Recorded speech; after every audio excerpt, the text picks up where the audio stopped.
Hello po! Ang lamok na may dengue ay karaniwang lumilipad sa taas na hindi hihigit sa 2 metro o 6.6 talampakan sa ibabaw ng lupa.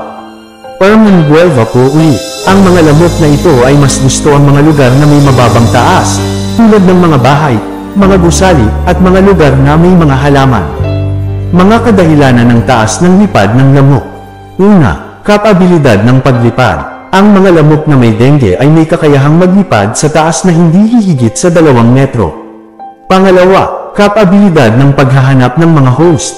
Ang mga lamok na may dengue ay may kakayahang maghanap ng mga host, tulad ng mga tao at mga hayop, sa mga lugar na may mababang taas.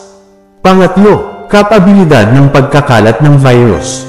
Ang mga lamok na may dengue ay may kakayahang magkakalat ng virus sa mga lugar na may mababang taas.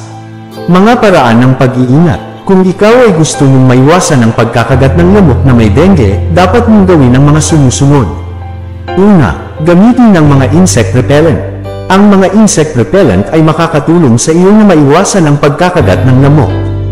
Pangalawa, magsuot ng mga damit na may malawak na mga manggas.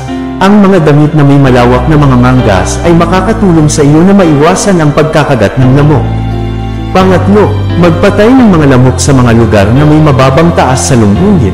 Ang pagpatay ng mga lamok sa mga lugar na may mababang taas ay makakatulong sa iyo na maiwasan ang pagkakagat ng lamok. Ika-apat, magkaroon ng mga lugar na may mga screen.